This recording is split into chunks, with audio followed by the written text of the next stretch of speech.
un preocupante aumento en el consumo de psicofármacos. Un informe que advierte que en los primeros 7 meses aumentó el consumo un 4,2%. Por eso vamos a tomar comunicación ahora con el doctor Enrique de Rosa. El doctor es médico forense, neurólogo y psiquiatra. De Rosa, ¿cómo le va? Muy buenas noches, muchas gracias por atendernos. Buenas noches, ¿cómo le va? Muy bien.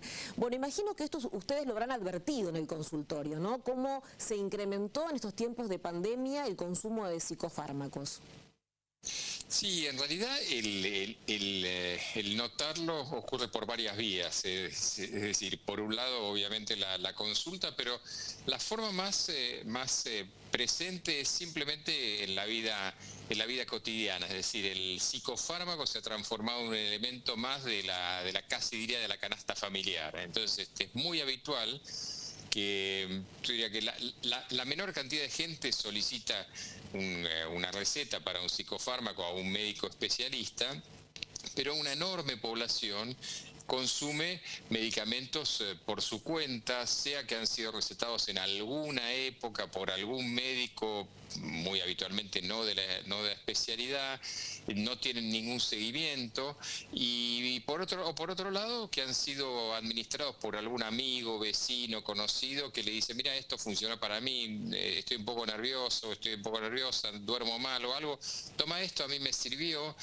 Y van juntando estos blisters a veces y van haciendo mezclas. Entonces, no es solamente una adicción, una cuestión, sino que es una poliadicción, porque en definitiva se consumen casi como un producto alimentario, y eso es un gran problema, la banalización en el consumo.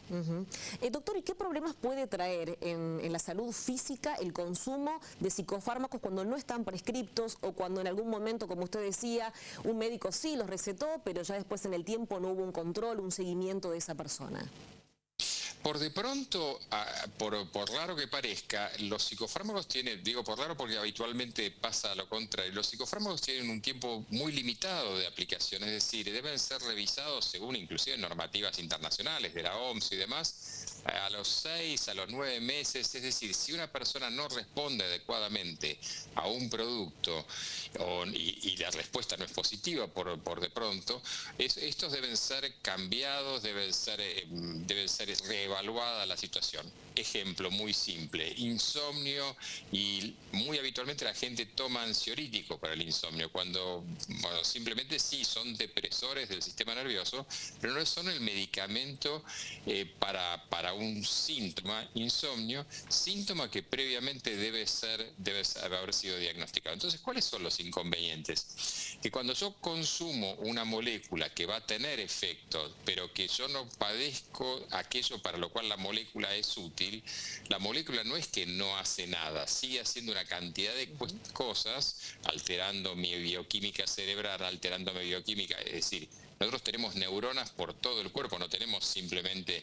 Y ese producto altera una cantidad de funciones. Entonces tengo consecuencias físicas, psicológicas, pero también de índole diaria, en mi funcionamiento laboral y demás. Doctor, ¿y dónde está la falla? Porque uno piensa que en la farmacia no te los pueden vender así, como usted decía recién, como un producto más de la canasta. Se supone que hay receta, incluso receta rosa y demás. ¿Dónde está el error en este tema?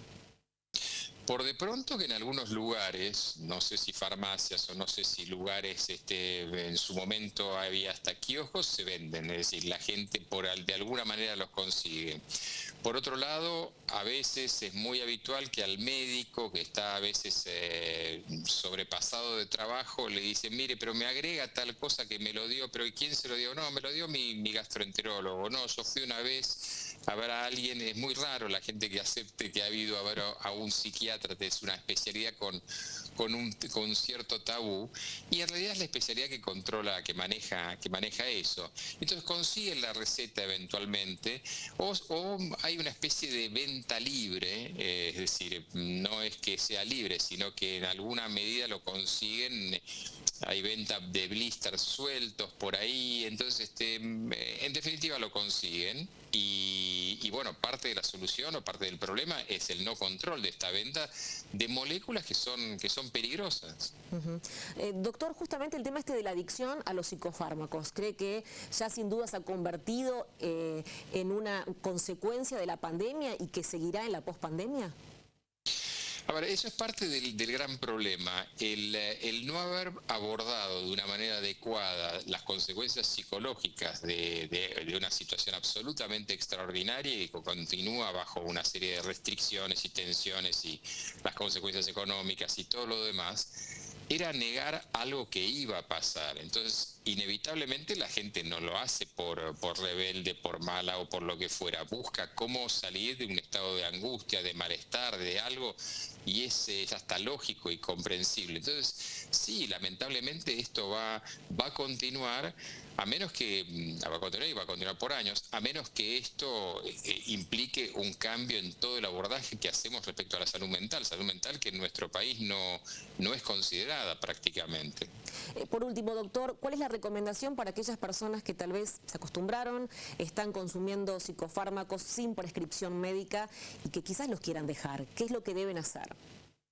Bueno, por de pronto empezar a hacer un planteo que lo pueden hacer con la simple evaluación de un médico clínico para ver si no están teniendo consecuencias. Evidentemente la consulta adecuada sería con un psiquiatra, pero empezar a ver qué consecuencias pueden tener, evaluar cuál es la necesidad real del psicofármaco o si se ha transformado, como pasa a veces en el alcoholismo, en una especie de soporte inmediato sin ninguna mediación ante cualquier situación de nervios o de lo que fuera. Es decir, lo planteo así, nervios, porque son situaciones indefinidas que a veces hay que empezar a entender que las emociones son normales y que no es una solución válida buscar la respuesta con la pastilla. Es decir, esto implica un trabajo en el tiempo. Por ejemplo, como decía, en el insomnio implica empezar a cambiar hábitos. En la ansiedad implica ingresar también un cambio de hábitos. En definitiva, lo que deben empezar a pensar es que las soluciones para problemas complejos no son fáciles y no son mágicas. Bien. Doctor de Rosa, muchísimas gracias por habernos atendido, por esta comunicación con Telediario.